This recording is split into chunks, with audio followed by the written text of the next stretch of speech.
Hi everyone, welcome to new video में आप सबका बहुत बहुत स्वागत है। यार हमारा channel YouTube channel Bihar 28 M को फटाफट से दिल से सब्सक्राइब कर लीजिए। और हम बातचीत करने वाले हैं नीलकमल सिंह का बहुत ही शानदार सॉन्ग के बारे में। हाँ तो दोस्तों, बहुत ही शानदार सॉन्ग एंड ब्लास्ट सॉन्ग होने वाला, इसी सॉन्ग के बारे में जानकारी देने वाले हैं। तो इसी वीडियो में पूरी जानकारी देंगे, तो हमारे वीडियो डिटेल में, तो हमारे वीडियो को शुरू से लेकर अंत तक बने रहे। और नीलकमल सिंह का फैन है तो हमारे चैनल को फटाफट से दिल से सब्सक्राइब कर लीजिए।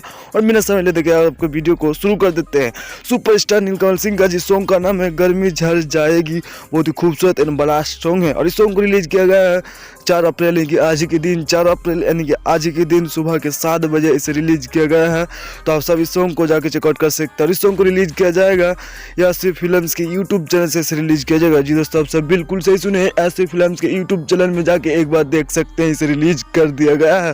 तो आप सब जो गर्मी झड़ जाएगी नीलकमल सिंह का, इस सॉन्ग को जाके आप सब चेकआउट कर सकते हैं यासी फिल्म्स के यूट्यूब चैनल में जाके। बहुत ही खूबसूरत सॉन्ग है। और इस सॉन्ग को मिलकर गाया है नीलकमल सिंह और शिल्पी राज। जी दोस्तों, आप सब बिल्कुल सही सुने, इस सॉन्ग को गाया है नीलकमल सिंह और शिल्पी राज ने। इस सॉन्ग को गाया है, बहुत ही खूबसूरत एंड ब्लास्ट सॉन्ग है। तो आप सब यासी फिल्म्स की यूट्यूब चैनल में जाकर देख सकते हैं। बहुत ही खूबसूरत एंड शानदार सॉन्ग होने वाला बताया जा रहा है। तो आप सब इस सॉन्ग को जाकर चेकआउट कर सकते हैं। गर्मी झड़ जाएगी, बहुत ही खूबसूरत एंड ब्लास्ट सॉन्ग है। और इसे रिलीज किया गया है 7 बजे। तो आप सब जाकर चेकआउट कर सकते हैं यासी फिल्म्स के। बाकी हमारा वीडियो आप सबको कैसे लगा, गर्मी झड़ जाएगी, और वीडियो थोड़ा सा अच्छा लगा, ज़्यादा से लाइक करें, कमेंट करें, शेयर करें, सब्सक्राइब करें। धन्यवाद।